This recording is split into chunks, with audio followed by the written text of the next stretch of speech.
This is just a sample of the audiobook. To get the complete audiobook, access the link posted in the first comment. Chapter 10. The fortunes of the Fleischer family seemed to run counter to the times. Wall Street laid an egg in 1929, and the Great Depression overtook the country and the world. But not Max. The Depression was the period of his greatest successes, and instead of going broke like everyone else, Max was starting to make money. That was because, during the Depression, the worried populace sought escape from their problems in the entertainment that was to be found in movie houses.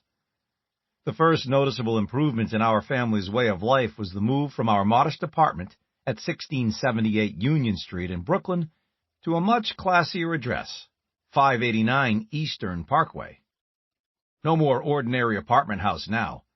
We had moved to a brownstone on a wide boulevard with a landscaped median strip running down the center, not unlike Park Avenue in Manhattan.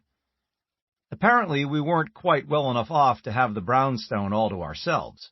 It was a 3-story building, and we occupied the bottom 2 floors.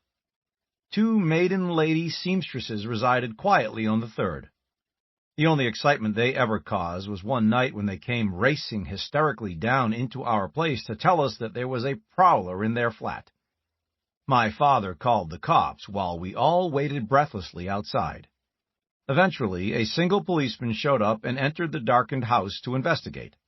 About a minute later, we heard 2 shots fired, and about a minute after that, the cop came bursting out of the house, gun in hand, and in an absolute fury. "Who?" he screamed at us. "Was stupid enough to leave a dressmaker's dummy at the top of the stairs?" Betty Boop kept booping, and Max felt secure enough to make another upward jump in our lifestyle. We moved to an apartment building, called the Theodore Roosevelt, at 125 Eastern Parkway, the swankiest part of the street.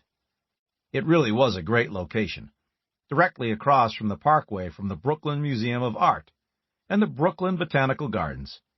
I spent a lot of my youth in both those places.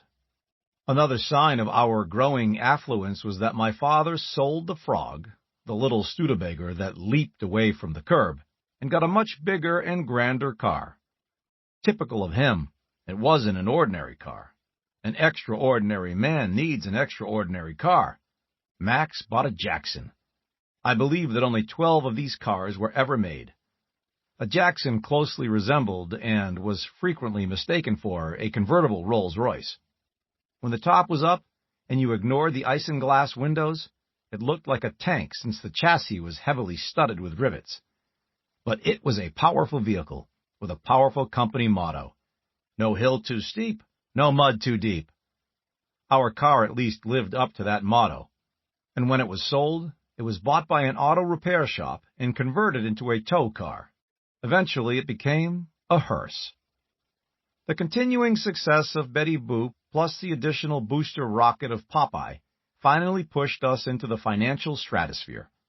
My father bought a 12-cylinder Packard limousine and hired a chauffeur to drive it. This was all pretty heady stuff, but it wasn't yet the apogee. My father decided to move us to Manhattan. I was with my mother and father on one of their apartment hunting forays into New York.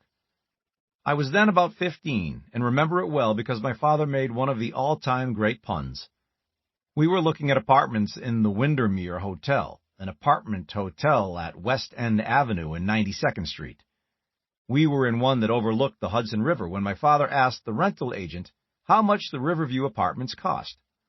The agent explained that the prices varied depending on how good a view you had of the river. The higher up you went, the better the view, the more it cost. My father went over to the window, gazed out of it for a moment, and then said, "River, stay away from my dough." So we moved into apartment 11J at the Windermere. It had a nice view of the river.